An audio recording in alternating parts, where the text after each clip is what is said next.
Help Unwanted. Defiance to the very end.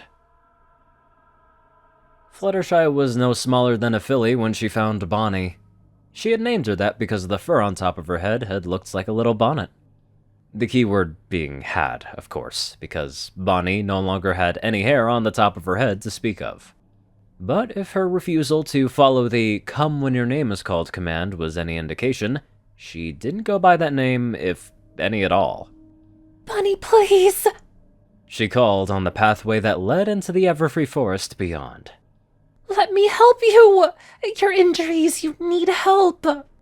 Bonnie continued, not once acknowledging the pony who called her. Bonnie! The cry was practically a squeal. A soft squeal, granted, but high in pitch enough that it could qualify as one all the same. Fluttershy galloped after the creature, her eyes brimming with tears. I want to help you! Why won't you let me help you? Bonnie stopped. It stared at the pony with no emotion in its one eye. But even with no emotion, Fluttershy understood the message loud and clear. No. You'll die if you go into that forest, Bonnie. There are all sorts of dangerous creatures in there that will eat you up. You're no longer a predator. You're the prey. Fluttershy felt a few tears begin to fall, and she quickly wiped them away. Look, let's go back to the cottage, okay? I can fix you right up, and you'll have a place to stay where you can get all better. Wouldn't you like that? A head tilt, as though Bonnie was contemplating the offer. But it only lasted for all of 3 seconds. Then she continued to plod down the path. I don't understand. Why? The words were a mere whisper on the soft breeze that blew. She seized her gait, eyeing the creature as she shook out her front paw, gazed at it, and then continued on her way. Without thinking, Fluttershy galloped. She bunched her legs up and took a mighty leap, landing right in the entrance of the Everfree Forest. Her ears pivoted towards the darkness that beckoned, listening for any signs of dangerous creatures or even dangerous ponies about. Her eyes landed solely on Bonnie, who paused her movement to stare at the blockade. She's upset. I can see it in her eye. Fluttershy noted, but the note ultimately got pushed to the side. She stood up as tall as she could, mustering up what courage she had, which frankly wasn't all that much, but it was something. Bonnie, I don't understand why. She repeated. Why are you ignoring me? Why won't you let me help you get better? Do you... A horrifying feeling settled in her stomach. Her eyes widened. Don't tell me you want to suffer with these injuries. Bonnie stopped. Her posture held an air of annoyance at having to stop so much, but her eye told a different story. I wouldn't understand. A few more tears fell. Fluttershy wiped those away too. Why wouldn't I understand? Bonnie went on the move again.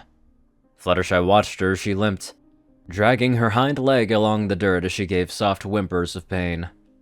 Why wouldn't I understand? She asked again, even though she knew Bonnie couldn't answer her with words. It took a long time for Bonnie to even come close to Fluttershy. Regardless, the filly remained rigid, as though expecting the creature to charge at her so she could become a one-pony blockade. When the creature was only a mere few inches from the filly, she stopped and gazed into her eyes. You wouldn't understand. Not now. You will understand when you're older. I'm glad you looked out for me, but it's my time to go. Bonnie made her way past Fluttershy with no issue and dipped into the Everfree Forest. The filly turned and simply stared after her, her mind too busy processing what the creature had said. When the disappearance finally hit her, she sat in the dirt and cried. By the time she had returned to the cottage, it was nighttime. Creatures began asking her for dinner, and so she had fed them accordingly. Though many were quick to note she wasn't in her usual high spirits. She had taken an early retirement, but instead of going to sleep, she stared at the Everfree Forest that lay beyond her home. Oh, Angel. She She stroked her pet bunny in her hooves as she sat on the windowsill. I want to say that I hope Bonnie's okay, but She squeezed her eyes shut. I know now. Angel looked up at her. I know what she meant when she said I wouldn't understand. But I do understand. She sighed. I've seen it before. When the rainbow hit. How some animals... She bit her lip. The words struggled to take form and be uttered at first. died from the shock. Angel chittered, placing a paw on her hoof. She wanted to die. As a feline, this is just basic instinct for her.